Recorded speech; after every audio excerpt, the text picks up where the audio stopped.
चलिए अभी सीधे आपको लेकर चलते हैं हरिद्वार जिले के झबरेड़ा में, जहां मुख्यमंत्री पुष्कर सिंह धामी संबोधित कर रहे हैं। ब्लॉक प्रमुख प्रतिनिधि नारसन चौधरी कुलवीर सिंह जी, बहुत वरिष्ठ नेता भाई रविंदर पन्याला जी, चौधरी मानवेंद्र सिंह, सूर्यवीर मलिक जी, गीता गार्गी जी, सुदेश चौधरी जी, संजय कश्यप जी, पवन तोमर जी,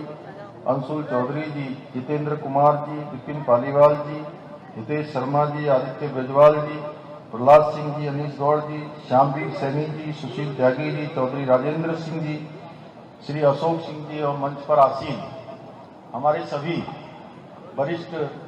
सभी पदाधिकारीगण, सभी नेतागण और आज इस कार्यक्रम में पधारे इस क्षेत्र के हमारे सभी बड़े बुजुर्ग, सभी उपस्थित माताएं, बहनें और मेरे नौजवान साथियों और हमारे मीडिया के मित्रों, मैं सबसे पहले तो आप सबका अपनी ओर से इतनी बड़ी संख्या में यहां पधारने के लिए आप सबका मैं स्वागत करता हूं, सबका मैं अभिनंदन करता हूं और राजा विजय सिंह जी की इस वीर भूमि को भी मैं नमन करता हूं और उनके सारे सादाब शमशेर जी भी हमारे पीछे बैठे हुए हैं, तालियां उनकी बज रही हैं, बलिदानी सहयोगों के प्रति भी कृतज्ञ हूं जिन्होंने इस भारत माता को आजाद कराने के लिए अपना सर्वोच्च बलिदान दिया, अपना संघर्ष किया, अपने प्राणों की बाजी लगाई। भाइयों बहनों, कल माननीय प्रधानमंत्री जी रुद्रपुर आए थे और रुद्रपुर में बहुत ऐतिहासिक रैली हुई, एक बहुत बड़ा विशाल जन सैलाब माननीय प्रधानमंत्री जी को सुनने के लिए, देखने के लिए वहां आया था और प्रधानमंत्री जी ने मुझे कहा कि मैं आप सबके बीच में जाऊं तो मेरा एक संदेश सबको देना है। उनका संदेश है कि आप सबको, उन्होंने राम राम भेजी है, राम राम माननीय प्रधानमंत्री जी की तरफ से। मोदी जी को जय श्री राम, जय श्री राम, जय श्री राम, मोदी जी को जय श्री राम, जय श्री राम, जय धामी जी को जय श्री राम, जय श्री राम, जय श्री राम, भाइयों मोदी बहनों, जी को जय श्री राम। भाइयों बहनों, मैं आप सबके बीच में आज हरिद्वार लोकसभा क्षेत्र से जो प्रत्याशी हैं हमारे, आप सब जानते हैं, बहुत ही विनम्र हैं, बहुत लगनशील हैं और जनता के लिए हमेशा समर्पित रहने वाले हैं। मेरे बड़े भाई भी हैं, पूर्व मुख्यमंत्री हैं, आप सब जानते हैं, उन्हीं के लिए आप सबसे मैं निवेदन करने के लिए आया हूं, आप सबका आशीर्वाद लेने के लिए, उनको आशीर्वाद आप सबका मिले और उनको आपका आशीर्वाद मिलेगा, वो सीधे सीधे आदरणीय प्रधानमंत्री जी को आपका मत और समर्थन चला जाएगा। भाइयों बहनों, क्योंकि इस बार का जो चुनाव है ये बहुत ही विराट चुनाव और ऐतिहासिक चुनाव होने जा रहा है। इस बार के चुनाव में जो सब चुनाव से जो एक बात अलग करती है, वो बात ये अलग करती है कि हर बार के चुनाव में ये चर्चा होती है देश के अंदर कि अब सरकार किसकी बनने वाली है। इस बार के चुनाव में सबको पता है कि सरकार किसकी बनने वाली है, पता है ना सबको किसकी बनने वाली है। सबको पता है कि मोदी जी की सरकार बनने वाली है। और इस बार के चुनाव में एक बात और है, आदरणीय त्रिवेंद्र जी आपके बीच में जा रहे हैं, हमारे सभी कार्यकर्ता भी आपसे निवेदन करने के लिए जा रहे हैं, आप भी जगह जगह जा रहे हैं। इस बार का चुनाव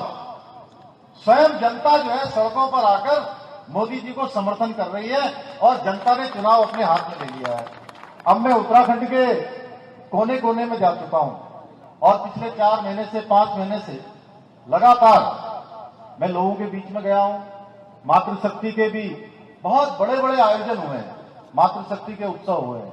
जिस प्रकार से माताओं बहनों ने सामने आकर हमको समर्थन दिया है, मोदी जी को प्रधानमंत्री बनाने के लिए जिस तरह उन्होंने दृढ़ इच्छा शक्ति का परिचय दिया है, उसके बाद कहने की आवश्यकता नहीं है कि उत्तराखंड की जो 5 की 5 सीटें हैं वो भारतीय जनता पार्टी जीतने जा रही है। अब बस एक बात जरूर जो है लोगों के ध्यान में आ रही है, या लोग सोच रहे हैं कि भाई 5 सीटें जीतने वाले हैं, 5 सीटों में से सबसे अधिक मतों से कौन सी सीट जीतने वाले हैं। चर्चा इस बात की हो रही है। बताइए कौन सी सीट जीतने वाले हैं, जोर से बताइए भाई। हरिद्वार। भाइयों बहनों, मैं आप सबका उत्साह देखकर, आप सबका ये जोश देखकर, आप सबका ये समर्थन देखकर, मैं जब रास्ते रास्ते से आ रहा था, जिस प्रकार से मैंने लोगों में जोश और जुनून देखा है, लोग सड़कों से बाहर आ रहे हैं, दुकानों से बाहर आ रहे हैं, माताएं बहनें अपनी गैलरी में खड़ी हो जा रही हैं, वहीं से आशीर्वाद दे रही है। मैं कह सकता हूं, मुझे अब कोई संदेह नहीं है कि हरिद्वार लोकसभा जो हमने 5 लाख का लक्ष्य रखा था, उससे कहीं ज्यादा से हम जीतने वाले हैं, कहीं ज्यादा से जीतने वाले हैं। और इस बार का जो चुनाव है, ये चुनाव अपने आप में बहुत विशिष्ट चुनाव है और भारत का जो भविष्य है वो तय करने वाला है। एक तरफ वो लोग हैं जिन्होंने हमेशा परिवारवाद को सींचा है, भ्रष्टाचार को बढ़ाया है, भ्रष्टाचार को जन्म देने का काम किया है, तुष्टीकरण को जन्म देने का काम किया है, वोट के लिए, देश के खातिर भी, देश के समझौतों पर समझौते जिन्होंने अपने वोटों के लिए किए हैं, सत्ता के लिए किए हैं। एक तरफ वो लोग हैं, एक तरफ प्रधानमंत्री मोदी जी हैं, जिनके नेतृत्व में मोदी जी कहते हैं कि भ्रष्टाचार हटाना है, देश से परिवारवाद समाप्त करना है, देश से तुष्टीकरण समाप्त करना है, देश के अंदर ये तमाम जो व्यवस्थाएं गड़बड़ है उन सबको ठीक करना है। तो भाइयों बहनों, ये आप जानते हैं, ये जो विपक्ष के लोग हैं वो क्या कहते हैं, वो कहते हैं मोदी को हटाना है, मोदी को मिटाना है, हमें अपने परिवार को बचाना है। इस प्रकार की सोच लेकर दो प्रकार के खेमे बने हुए हैं। एक तरफ वो खेमा है जो देश को विकसित भारत बनाना चाहता है, देश की सीमाओं को सुरक्षित करना चाहता है। मोदी जी कहते हैं देश को तीसरी दुनिया की सबसे बड़ी अर्थव्यवस्था बनाना है। मोदी जी कहते हैं भारत को दुनिया का सिरमौर भारत बनाना है। अब अंतर साफ समझ में आता है कि परिवार बचाना है, पार्टी बचानी है, कुछ लोगों को फायदा पहुंचाना है, सत्ता में इसलिए आना है